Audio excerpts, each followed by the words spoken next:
Breaking news happens anywhere, anytime. Police have warned the protesters repeatedly, get back. CBC News brings the story to you as it happens. Hundreds of wildfires are burning. Be the first to know what's going on and what that means for you and for Canadians. This situation has changed very quickly. Helping make sense of the world when it matters most. Stay in the know. CBC News. You know the feeling of finding a really good podcast? Or the feeling of someone always being there, like your favorite radio show. Stream CBC Podcasts.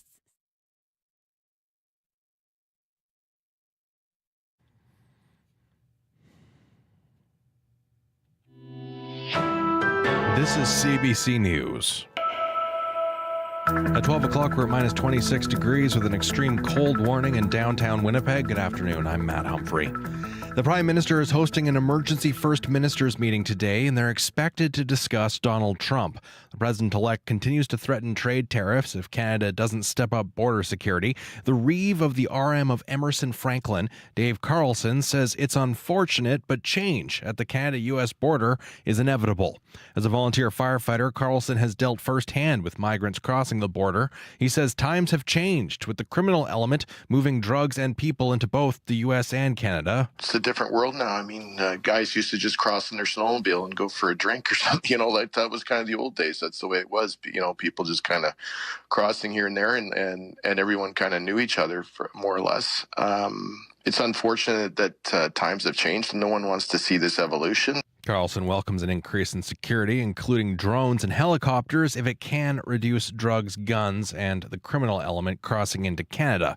Meanwhile, Janice McGregor has the latest on the Prime Minister's emergency meeting of premiers. It's clear that this group of premiers is not content to sit back and trust Ottawa to carry the Canada-U.S. relations file and just brief them regularly on how it's going. Alberta Premier Danielle Smith is in Las Vegas this week, meeting with governors from Western states in a push to keep the resource exports from her province tariff-free.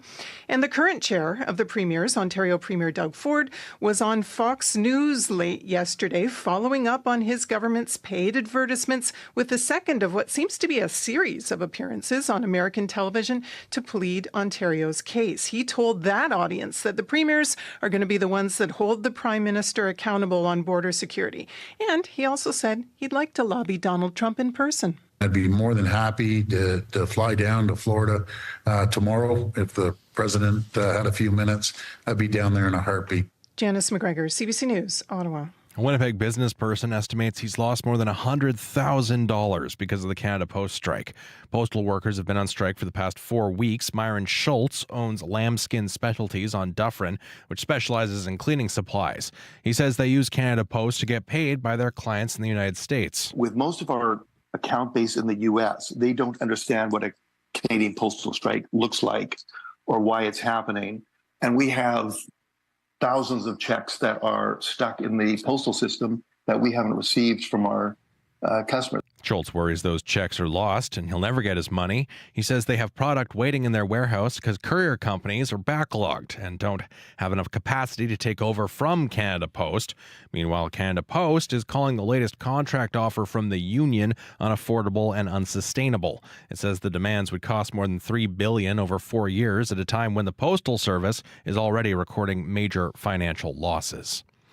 The Bank of Canada has made another interest rate cut. Inflation is back to the 2% target, and lower interest rates are beginning to pass through to stronger spending by households. That's Governor Tiff Macklem with the central bank's final rate setting of the year. It's trimming its key lending rate by 50 basis points, dropping it down to 3.25%. That's the lowest we've seen in more than 2 years. Israel's foreign minister says Israeli forces have now destroyed the Syrian navy and are advancing deeper into the country. This campaign targeting Syria's military capabilities was launched following the collapse of the Assad regime. Tom Perry has the latest from Jerusalem. From ships, planes, and drones, Israel has unleashed a wave of attacks against what it calls strategic targets in Syria, naval vessels, airfields, weapons depots. In all, more than 350 strikes over the past days, wiping out, the IDF says, 70 to 80% of the former Assad regime's military capabilities.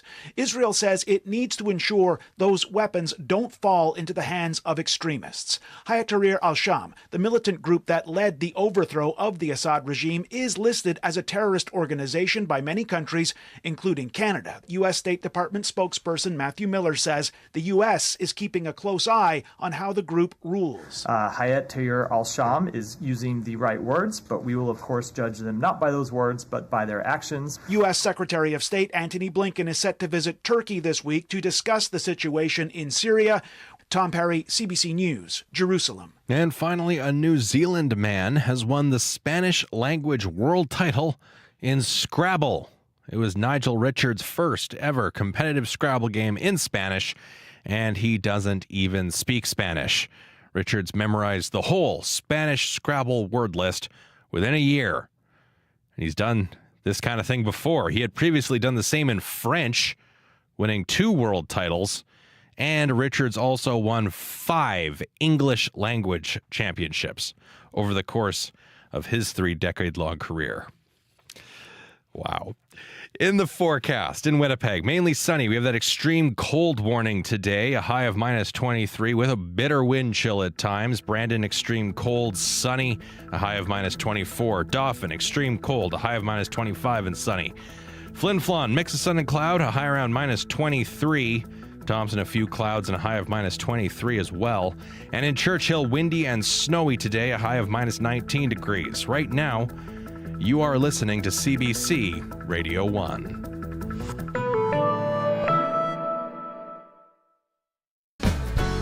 Good afternoon, Manitoba. You're listening to Radio Noon on CBC Radio 1, 89.3 FM in Winnipeg, 97.9 FM in Brandon, 100.9 FM in Thompson. I'm Emily Brass, filling in as your host today on Radio Noon. Here's what's coming up on the show. Do you have a doctor who's gone above and beyond to make sure you get the best health care possible? Advocacy group Doctors Manitoba wants to hear from you, and so do we. That'll be coming up on our call-in conversation after the 12:30 news. We'll find out about some very special guests who showed up to throw a few rocks at the St. Adolphe Curling Club. And here's a hint, they're in an NHL team that faced off this weekend against the Winnipeg Jets. But first, temperatures have plunged dangerously low across the Manitoba. We'll check in with the Wellbriety Center in Thompson to hear how staff there are helping people survive the cold.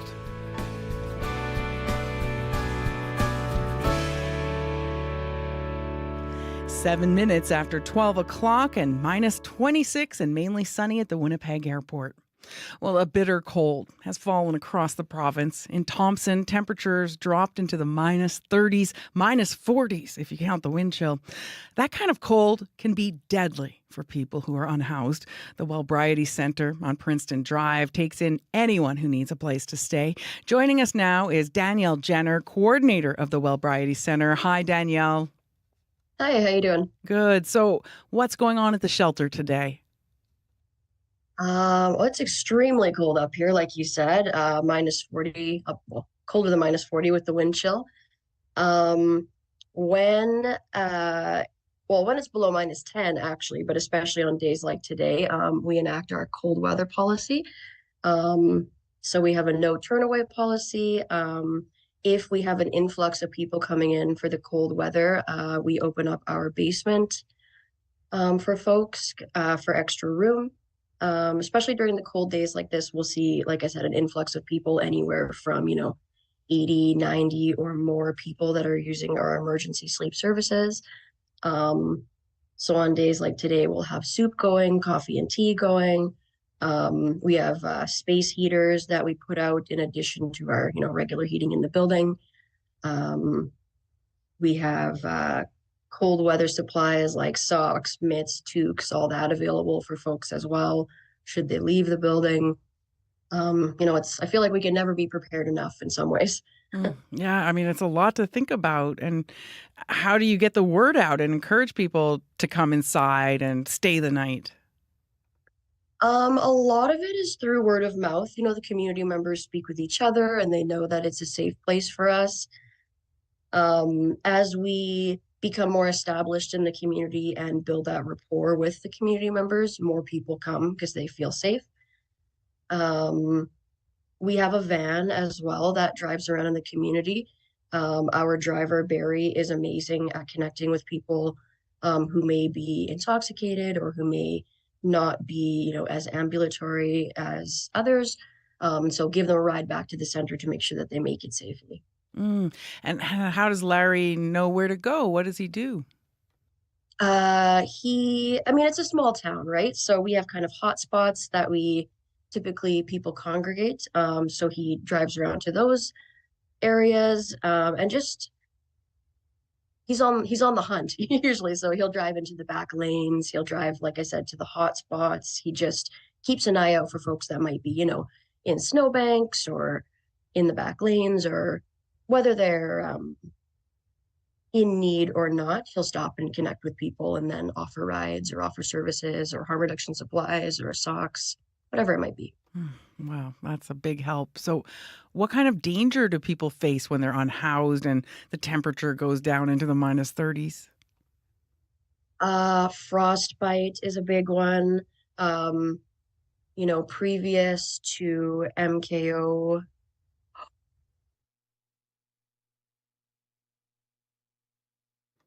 Go ahead, Danielle. Oh, we might have just lost Danielle. She's on Zoom, and I think she's just having one of those connectivity freezes. But we're going to try to connect with her again here shortly. But we've been talking about the Wellbriety Center and how much that does to help. Would you answer a call for a reality TV show if you weren't allowed to ask what the show was about? If you want to be on the show, stop asking that question and get on with the auditions. I might be selling you my kidney. I don't know what it is. But in return, they promised you the adventure of a lifetime. You know what I was thinking? I didn't want to die. Split Screen Thrill Seekers is a new 6-part series from Love and Radio, Vespucci, and CBC. Split Screen Thrill Seekers. Available now on CBC Listen or wherever you get your podcasts. It's one of the most anticipated CBC music events of the year. Joy to the World, Euro Radio Christmas Music Day. Hi, I'm Pietro Paolo, and I'd like to invite you to join me as I take you to the concert halls and churches of Europe and to Montreal for classical holiday favorites. Sunday, December 22nd, starting at 9 a.m., 9:30 in Newfoundland on CBC Music. And on the CBC Listen app. For the full broadcast schedule, go to cbcmusic.ca/joy.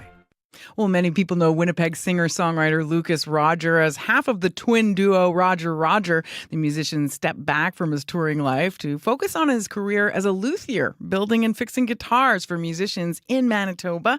And now he's stepping back into the spotlight with his debut solo album, Finite Light. From that, here is Lucas Roger with The Upstairs Window.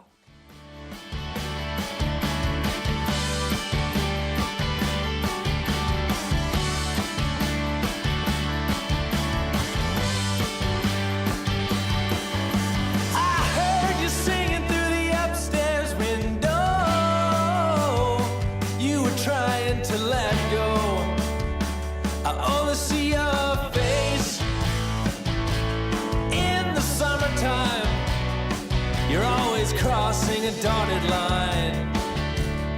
Say if you're looking, you know you're gonna find trouble. Boys and girls are causing trouble with the circles around their eyes and seeing stars in the daytime. You never struck me to be that kind. I still don't know, what does it mean?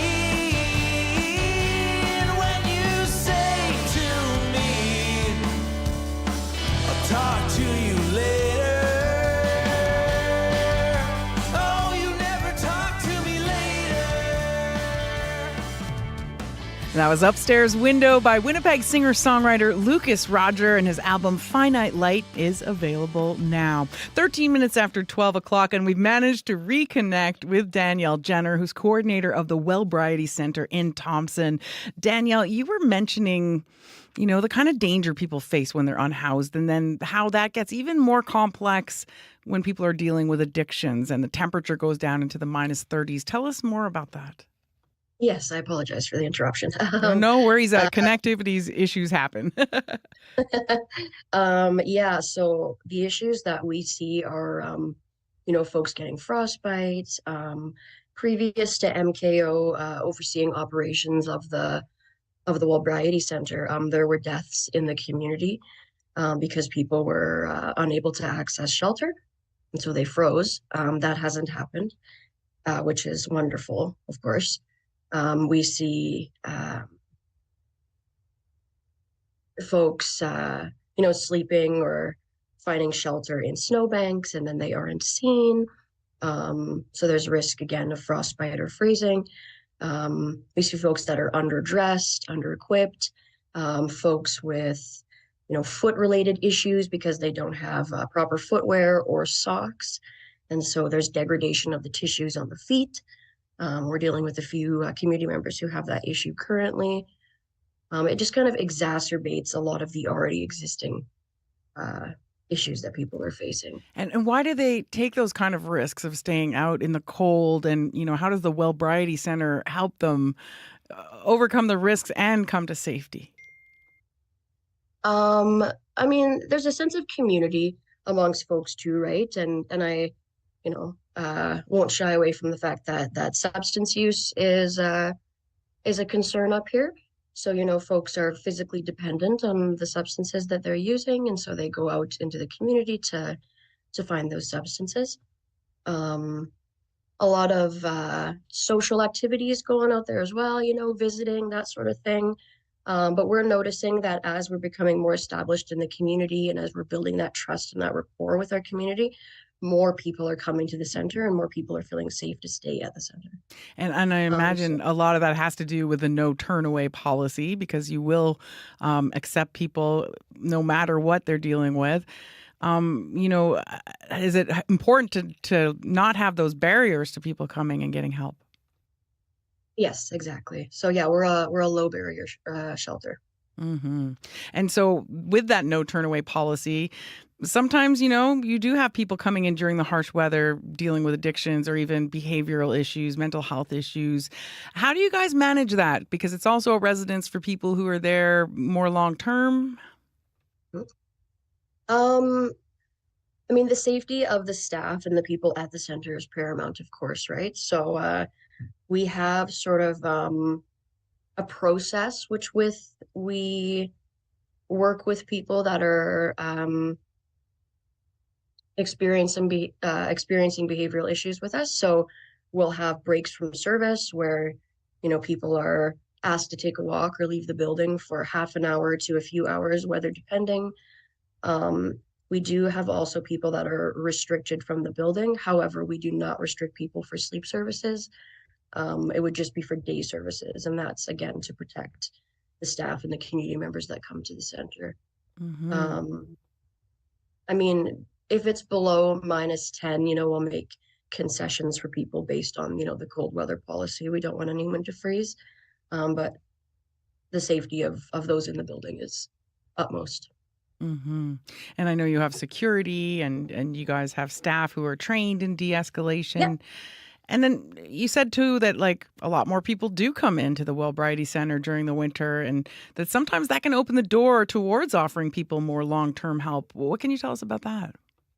Yeah, so the building it's one building, but it's kind of separated into two distinct programs. So we have the emergency services side of the building, which you might hear us refer to as the solarium because it's a sunny room. So that's the low barrier shelter element of the building. Folks can come in, use sleep services for really any amount of time. They sign in each night. They're offered 3 meals per day, showers, hygiene items. We have a clothing depot, and we have access to a caseworker that works with folks on the solarium side. to get ID or obtain income or whatever their goals might be.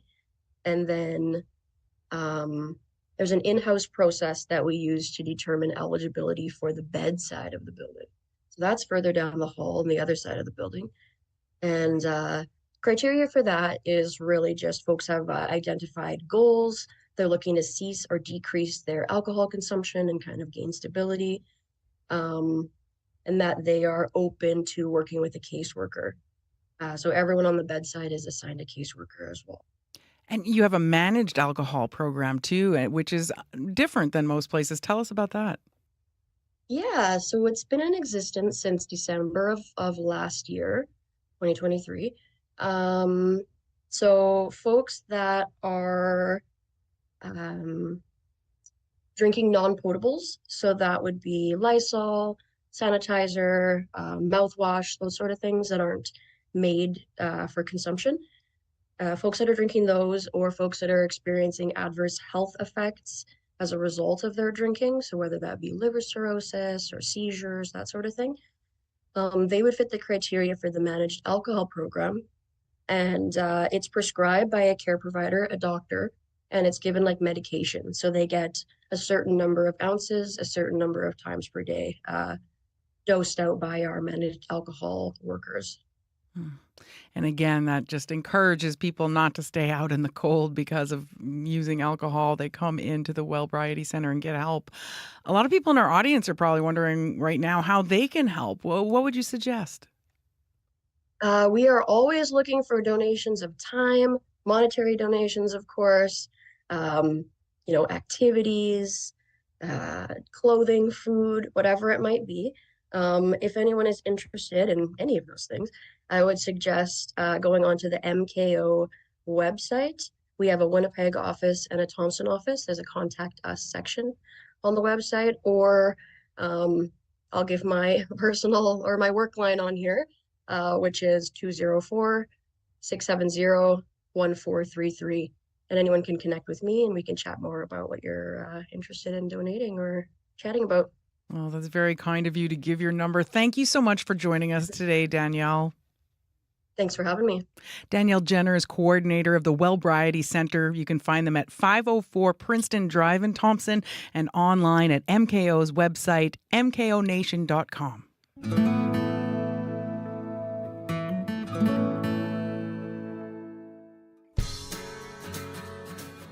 You're listening to Radio Noon on CBC Radio 1, 89.3 FM in Winnipeg, 105.3 FM in Dauphin, 12:30 a.m. in Churchill.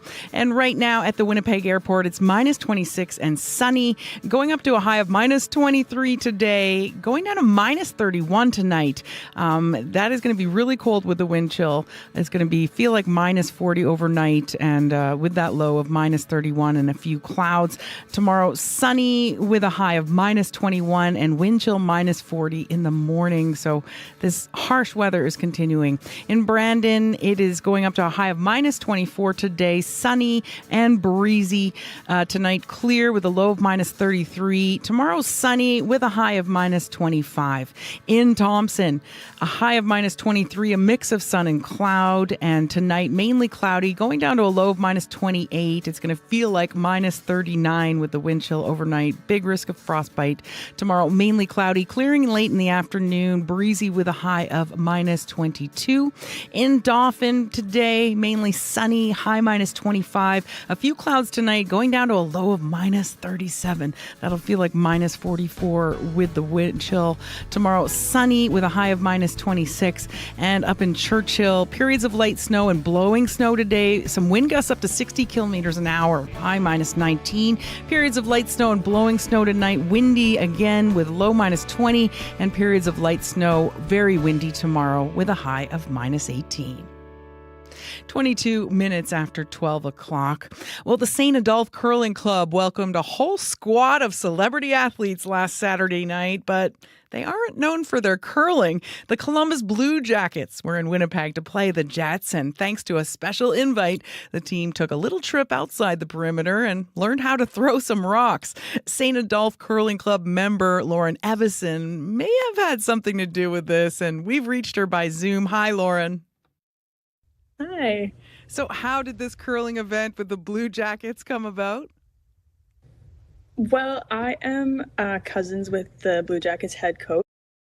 Past with one of his teams, and so he knows it's a great bonding experience for the players and wanted to recreate that with this team. Okay, so who all came out then from the Blue Jackets?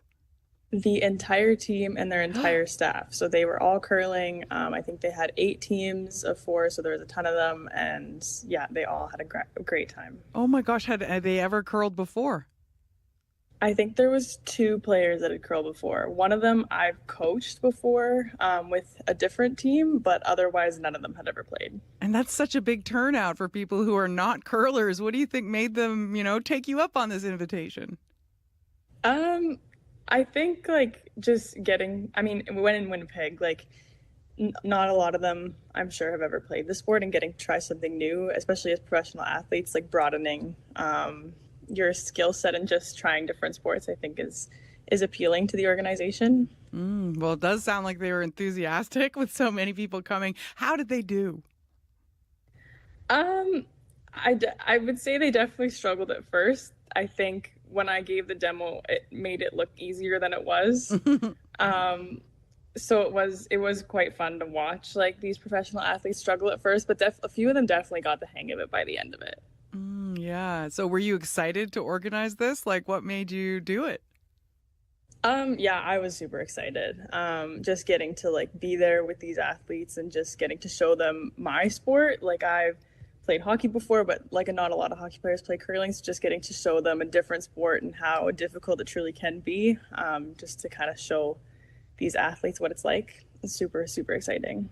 And you mentioned how they might have discovered that it's a little harder than it looks. Yes, yeah. What were some of the moments that stand out on those lines?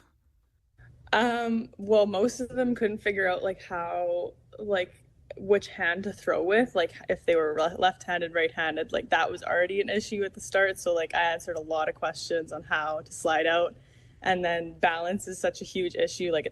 Curling is all balance. So watching them try and slide out, and a lot of them bailed at first. So watching that was quite fun. Well, yeah, because they're used to skates and all this padding. Exactly, yeah. Did they find they couldn't move the right ways, or? Yeah. And just trying to figure out curling is such a touch sport, and a lot of them are used to being able to muscle through everything and just use their strength, and they couldn't do that. And so a lot of their rocks went flying through the house right away, and so they had to learn to kind of dial her back. And then how about when they are throwing the rocks, they have to get down kind of low. I don't know how much stretching and yoga they've been doing. Was that an issue too? The first comment as soon as I slid out was, "Whoa, I cannot get that low." All of them were "This is not gonna happen."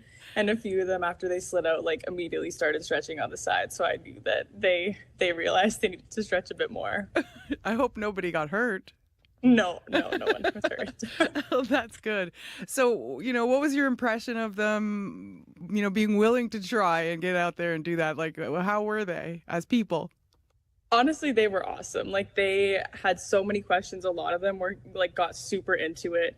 And a few of the coaches have done it before. So when they see their coaches get all into it, it makes them even more competitive. And just watching that was quite fun. And all of them were super into it after, and asked a bazillion questions to try and get better. Most asked if there was penalties, and I was no, it's not how curling works. But yeah, it was fun. That's great. And how many people came out to watch them? Just my family. It wasn't really announced to the public.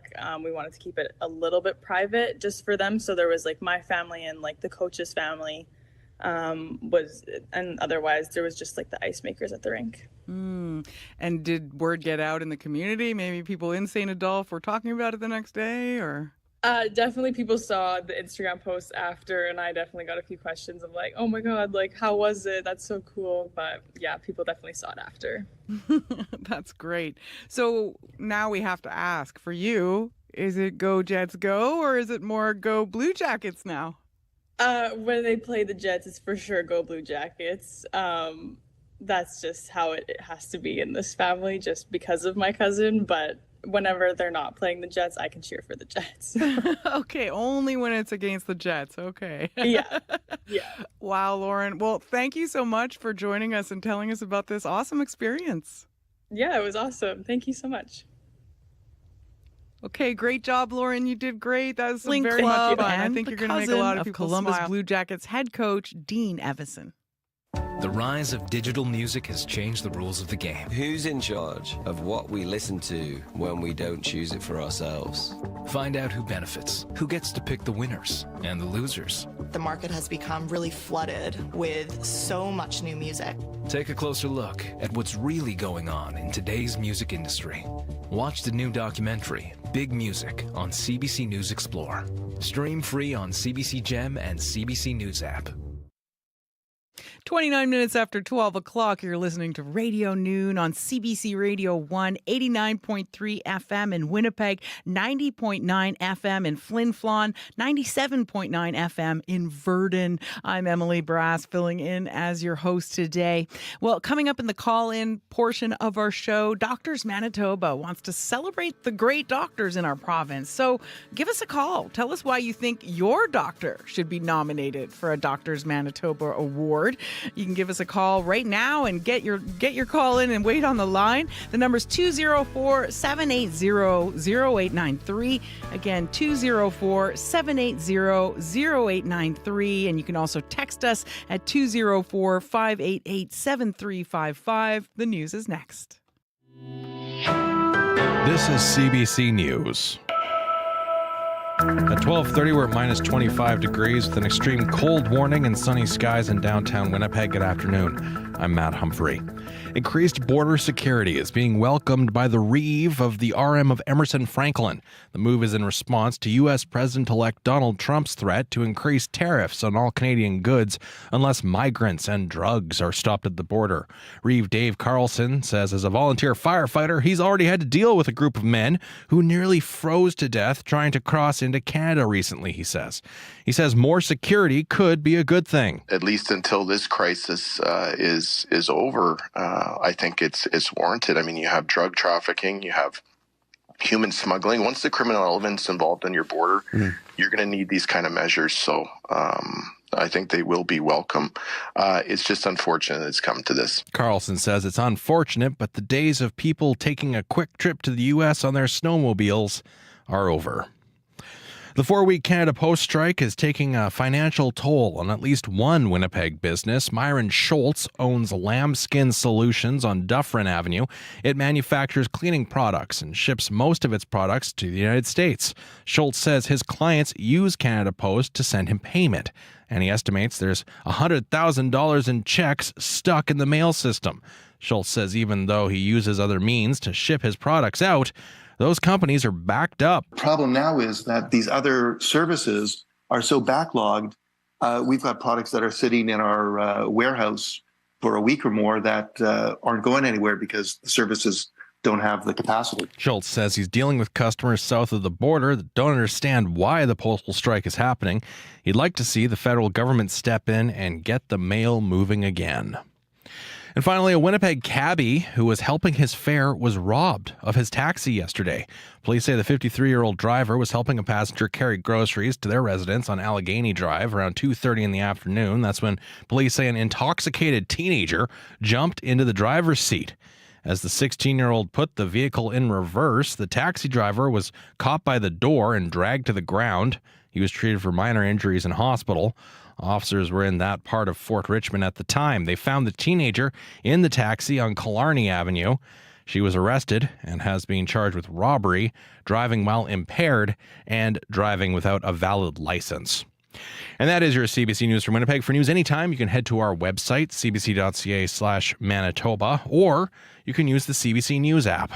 Thank you so much, Matt. Chilly one out there today. Oh, is it ever cold? In fact, our weather specialist, Riley Lachuk's here. We're going to get into that forecast. Thank you so much. Back soon. That's CBC's Matt Humphrey. And as I mentioned, Riley Lachuk, our weather specialist, is in studio. Boy, it just seems like it's frigid everywhere across the province today. Yeah, that's a good way to sum it up. Right across the province, very cold conditions. Right now, minus 26 in Winnipeg. minus 27 in both Brandon and Dauphin right now, minus 25s in both Gimli and Victoria Beach. Lynn Lake's minus 30 right now, minus 28 in Thompson. Temperatures won't move much today. We're going to stay just like, and it looks like through tomorrow too. Yeah, we're a couple of very cold mornings ahead, Emily. Tomorrow, another cold day ahead as well. So we're looking at, as I mentioned, some very cold conditions. Factoring in the wind chill, these numbers sting. Minus 38 with the wind chill in Winnipeg right now. Minus 40 in Brandon, minus 39 in Dauphin. Lynn Lake, the Paw, both looking at wind chill values of minus 41 right now. Oh my goodness. To put this into context, this is frostbite on exposed skin in less than 10 minutes. Yeah. So you have to really be careful in this cold. And if it's too cold for you, it's probably too cold for your pets out there as well. For everybody out there. For everybody. It's a kind of it's a deadly cold, you could even say. Yeah, exactly. Like this is the type of cold that you really want to take precautions and make sure you're checking on folks, your neighbors, make sure everyone's staying okay. So, extreme cold warning in place for the Red River Valley, the southern into Lake Winnipeg, into the Westman region, into Dauphin. Doesn't mean it's not cold everywhere else, but it just meets that warning criteria in the city right now. Mostly sunny skies, as expected. A little bit of cloud hanging around out there. What you see is what you get for the next couple of days. Mainly sunny, but very cold conditions, really province-wide. Slight chance overnight tonight of maybe a couple of flurries along the Hudson Bay coast. Churchill, Shamattawa could see couple of odd flurries throughout the day today into the night tonight. But that's about it for precipitation. We start to see our pattern changing as we get into Friday. We introduce a little bit of cloud cover, but still staying sunny, and temperatures start to warm up slowly but surely as we get toward the weekend. So that's welcome. Hang in there. Yeah, we will get there. Minus 24, I think, is the best we'll do today in Winnipeg and in Gimli as well. Minus 25s in both Brandon and Dauphin, and minus 26 in Thompson this afternoon. Overnight tonight, minus 30, wind chill making it feel close to minus 40 through the early morning hours in Winnipeg once again tomorrow. Up to minus 23 in the afternoon, minus 18 for Friday. South winds start to pick up a little bit, and that's going to help drive in a little bit of warming here. It's going to start to flush our system out a bit. We'll get a little bit of cloud mixed in with that, but that brings with it temperatures of minus 6 into Saturday, minus 3 into Sunday, with maybe some flurries late in the day Sunday, with a little bit of light snow into Monday morning. That'll feel tropical after this. It will. Yeah. Despite the southerly wind, it's going to feel a lot warmer by the time we get to the weekend. And good time for it on the weekend. Exactly. Thank you so much, Riley. You're welcome. That's our CBC Manitoba weather specialist, Riley Lachuk. He'll be back later in the day on Up to Speed to update the forecast. You can also check him out on TV on the CBC Winnipeg News at 6. It's 12:36. You're listening to Radio Noon on CBC Radio 1. I'm Emily Brass, filling in as your host today.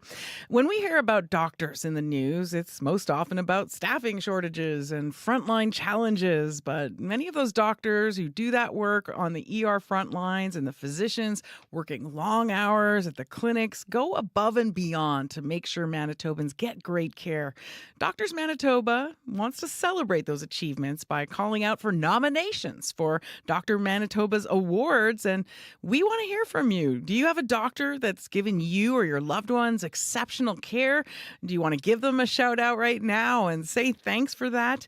This is the time. Give us a call. The number is 204-780-0893. Again, 204-780-0893. You can also text us if that's a better option for you. It's 204-588-7355. 204-588-7355. And we're joined now by Dr. Randy Guzman, president of Doctors Manitoba, and he's out visiting rural hospitals around the province, and he joins us from out in the field. Hi there.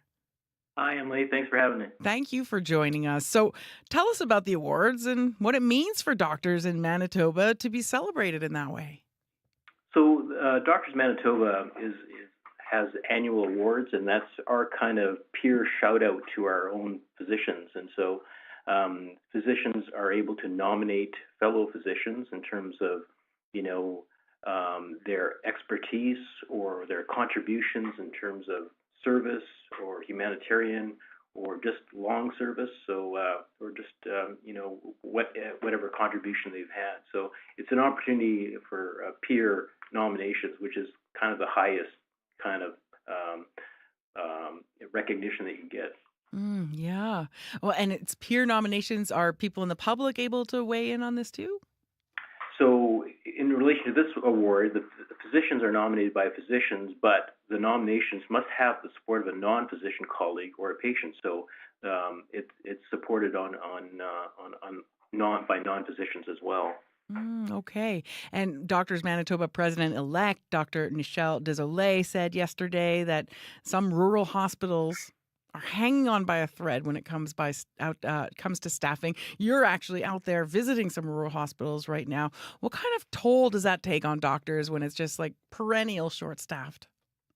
Yeah, I think it's everywhere in terms of the toll and the burnout. I mean, just being on the front lines here and speaking with some of the physicians, it's just a great opportunity to see how they're working, how they're contributing, and how they're stretched to the limits of what they're able to offer. They're being pulled in many different directions, and many different stresses in terms of burnout, different roles, and so. This has sometimes the result of pulling or decreasing resources in the ER, and so that affects patient access. Yeah, no kidding.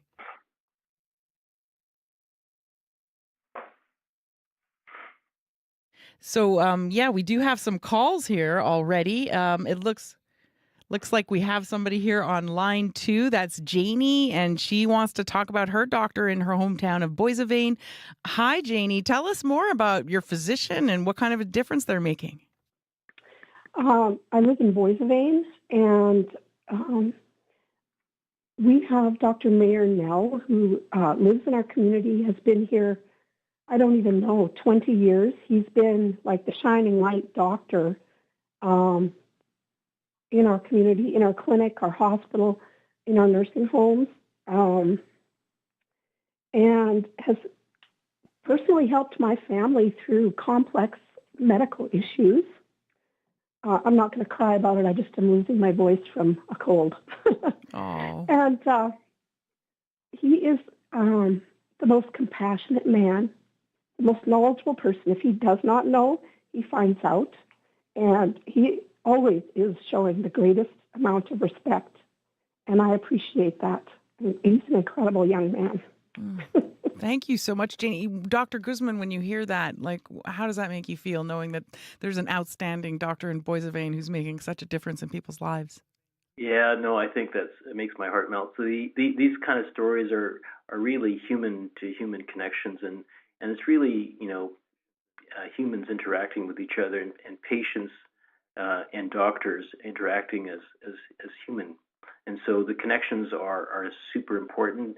Being able to talk to your physician, as a friend or a colleague, and just kind of understanding where they're coming from and being able to access their expertise, and just seeing that dedication is just super admirable. Janie, what do you think hearing that from Doctors Manitoba?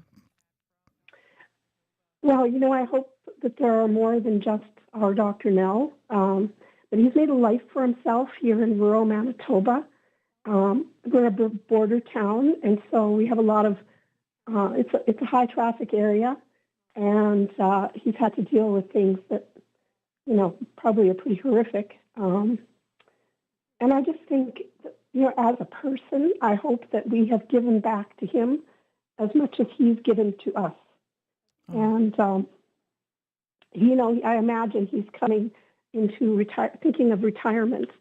And I'm hoping that there's someone coming behind him who sees that, our Dr. Nell had a fantastic life, or I hope he has had, in our community. And I hope there's another doctor who will see it and also want to do what Dr. Nell has done.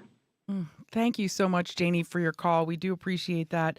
Dr. Guzman, when you hear that she's kind of worried about the succession plan, like that they've had this great doctor in rural areas, have some concerns that maybe the next generation won't come out like hers did. What do you think? Yeah, no, it's a legitimate concern for sure. We have to be advocating from Doctors Manitoba for more physicians and resources, and physicians who have connections, deep connections to the community, like your doctor, are so strong and make that physician-patient connection and so strong. So I think that's really important. Really honorable, too. All right, we're going to go to line 1 now. Abe is there, and he wants to give a shout out to Dr. Wayne Manishin at the St. Boniface Hospital. Hi, Abe. Tell us more.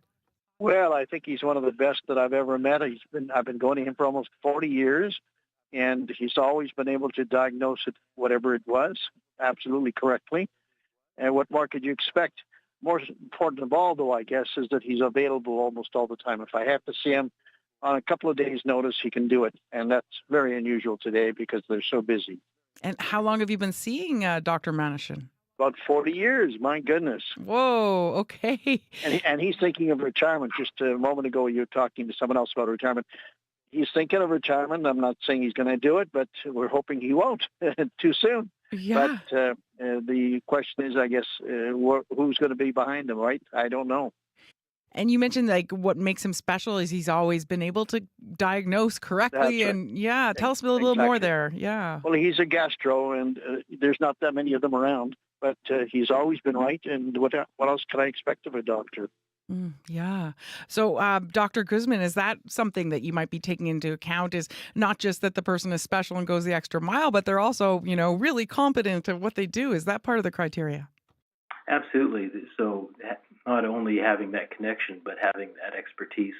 So full disclosure, Wayne was in my class, and so I know Wayne very well. Wow. And I can see where you're talking about in terms of the thoughtfulness and consideration and just the effort that he puts into his patients. It's I could just see that interacting.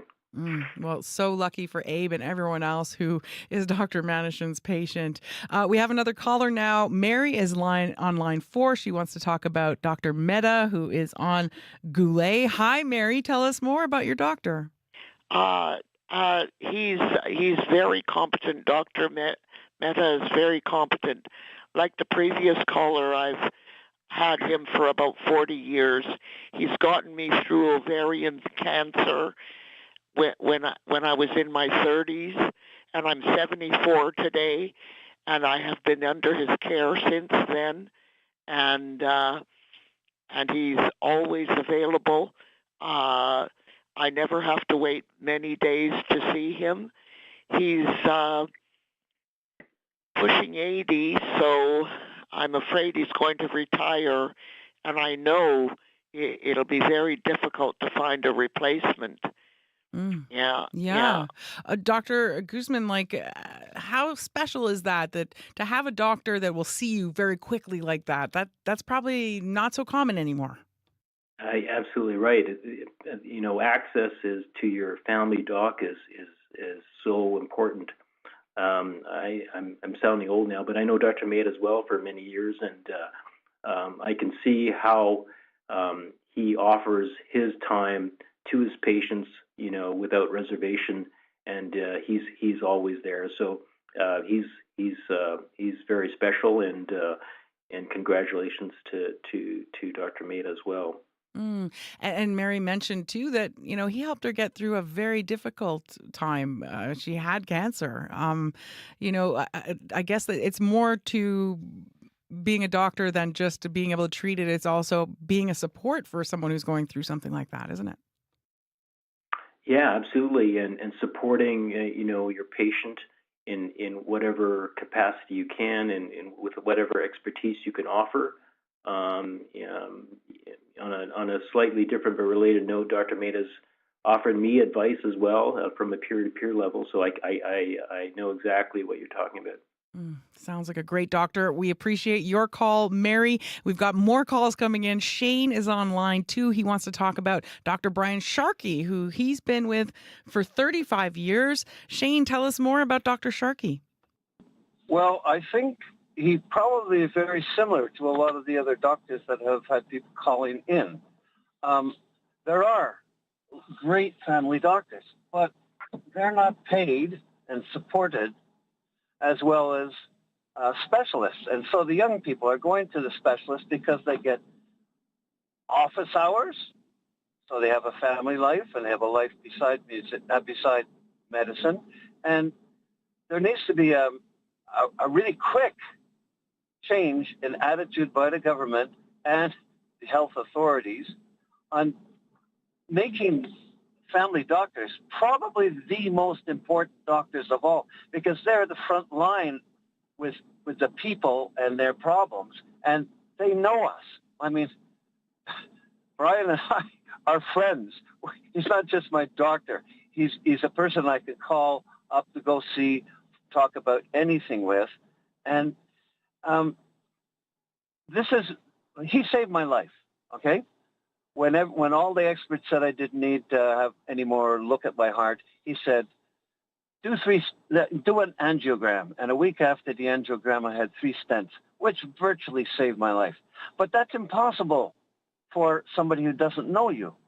He knew that I was very active, very athletic, and for my age. and that connection with a doctor or a group of doctors who all work together is the future of good medicine. Yeah. Well, let's get Dr. Guzman on this. Dr. Guzman, what do you think about that? That, what Shane is saying, that the family doctor is actually the most important doctor, and that, it's maybe not fair that they're not getting paid the same amount of specialists. Like, what is Doctors Manitoba's position on that? Yeah, no, I mean, I as a specialist, I just totally agree with the comments. I think family medicine practitioners are the foundation of patient care, and so the system will collapse without proper and properly resourced family medicine specialists. So in Doctors Manitoba, there's a Family Medicine Plus, which has provided some increased compensation value for family medicine. I think it's the start, and we have more work to do. But I totally agree. Family medicine are the foundation of our healthcare system. And it sounds like it's so rewarding. Well, we have another caller, Sarah, she's talking about a physician's assistant, Stephen Piotrowski, and Dr. Audrey Javiolana. They're on Sterling Lion. Hi, Sarah. Tell us more about those people you've been seeing. Hi there. Thanks for taking my call. I'm actually calling Stephen Piotrowski is a physician's assistant. He was working at Fort Garry Access Center. My dad had a lot of medical issues, and he was referred to Stephen. And Stephen has just taken so much time to go through things with both my dad and my mom, referred him to all of the necessary people that he needed to see. He would take telephone calls whenever needed, and he was at one time having my dad come in weekly just to do check-ins with him. I think the other piece is Stephen is, as I've heard from my parents a number of times, just an outstanding person, very personable, unmatched sort of bedside manner, and taken a lot of time to make sure that my mom and dad both felt comfortable with all of the things they were dealing with. So he's just an all-around excellent person. And I think he's sort of moved on from Fort Garry Access somewhat, but he's kept my dad on as a few sort of patients that he's kept, which is also, really nice. So, yeah. Thank you so much for sharing that, Sarah. Dr. Guzman, what do you think about that? That, a physician's assistant can also play a major role in helping a family get through health challenges. Yeah, no, healthcare is a team sport, and physicians can't do it alone. And we physician assistants are an important part of that team. We need more physician assistants. And just listening to the story, it's the theme of access to your healthcare provider, and having that healthcare provider listen to you are really kind of ongoing themes of this whole conversation. Have you had physician's assistants who, played an outstanding role for you too? Yeah, absolutely. Yeah, I think wherever they are in the healthcare system, physician assistants can provide a similar role in terms of diagnosis and referral to specialists. So they have an important role to play as well. Thank you, Sarah, for that call and for bringing up that important aspect of healthcare. We have some texts we got to get to. Robin wrote in about her dad. She says his experience with an orthopedic surgeon at HSC, Dr. Zarabien, that he would visit her father every day to check in, would always stay and chat with him, and that her father would talk about the hospital food and how it wasn't his favorite. And Dr. Zarabien showed up with a steak sandwich for him from the Manitoba Club, where he had taken his wife for an anniversary dinner. And Robin says that act of kindness still makes her emotional, and her dad still talks about that steak sandwich. What do you think of that story? Maybe another candidate for the award, eh, Dr. Guzman? That's a pretty nice story in terms of, going above and beyond and just going out of your kind of health provider lane and just, acting like a human being and a person with connections to your patients. So that's pretty cool. Yeah, that kind of bedside manner. We have another text from Dave who says he wants to give a shout out to Dr. Stefan Lenoski at Legacy Sports Medicine. He says his granddaughter jammed her finger in volleyball, and Dr. Lenoski saw her quickly and noticed it was more serious and got her in the same day with Dr. Courtney Wilkes at HSC. And he says the doctors couldn't have done a better job at caring for her. That's a pretty quick turnaround in an emergency situation there, isn't it, Dr. Guzman? Yeah, no, for sure. I know Dr. Lenoski as well, and he's a very caring and competent physician, and it really kind of raises that role of the frontline physician in accessing other physicians as well, specialists. So I think that's just a great example of providing and directing care for their patients. Yeah, making sure to send them to the right place at the right time. Okay, we have another text from Greg and Bev Humphreys who say Dr. Dennis Caners. I'm not sure if I'm saying that right or if it's Canners. He's been our doctor for 45 years, and they say they can't imagine another doctor. We're also hearing from Anna Marie Geddert, who says Dr. Carl Dirksen at Concordia Community Clinic has been outstanding. He's been our family doctor for years and now also takes care of all the grandchildren. Are those also some familiar names that you know, Dr. Guzman? Yeah, I spoke to Dr. Caners a few weeks ago. Carl Dirksen was in my class. These are all kind of very just compassionate physicians and people. So I can see why their patients have kind of put out a shout out to them. And it just, there's so many outstanding names that have come up today during this call in. And I mean, how many awards do you have? It's probably not enough to go around for all the outstanding physicians there. Exactly. There's not enough there. I mean, there's certain buckets, but there's not enough to go around. There's we have 3,400 physicians, I think, in the province. And I shout out to all of them in terms of the dedication and compassion they provide for their patients and their care. Well, we want to also offer our thanks to you for joining us, taking time to speak with everyone and to, give them some feedback on their doctors. Good luck choosing who wins, because it sounds you got your work cut out for you, Dr. Guzman. Thanks so much. That's Dr. Randy Guzman, president of Doctors Manitoba. And joining us now in studio is the host of Up to Speed, Faith Fundal. What's going on the show today, Faith? Emily, the city of Winnipeg is preparing to release a budget amid financial pressures unlike anything anyone serving on council has seen before. We've heard Mayor Scott Gillingham warn people for weeks that the city doesn't have enough money to cover basic services and infrastructure. We're going to let folks know what the budget is going to be like for the city of Winnipeg and unpack what it will mean for homeowners and residents here in Winnipeg. So stay tuned for that. It's the big story of the day. That's a big reveal, all the details of the budget. We'll find out. We have our reporters in lockup right now with the details, and we'll be able to release it as the show progresses this afternoon. Okay, thank you so much, Faith. Thank you. That's Faith Fundal, host of Up to Speed. They'll be on the air at 3 p.m. until 6 p.m. is when that show is on. So keep it tuned into CBC Radio 1 here from Winnipeg. Coming up next on CBC Radio 1 is Writers and Company. And before we let you go, we want to say thanks to everyone who helped us put together the show. Our producer is Wendy Parker. Our studio technician is May McKillop. The show director, Sierra Sanders. And Producing our CBC Manitoba YouTube channel is Kevin Nipatebo. I'm Emily Brass, and I'm filling in as your host today. In fact, I'll be here through next Tuesday. So keep giving us calls, keep tuning in, and let us know what you think about all these important topics that we bring to the table here on Radio Noon. We always appreciate you reaching out. And thanks to everyone who gave us a call and all those wonderful texts today. It was great to hear about all those doctors. Have a great afternoon. We'll see you tomorrow.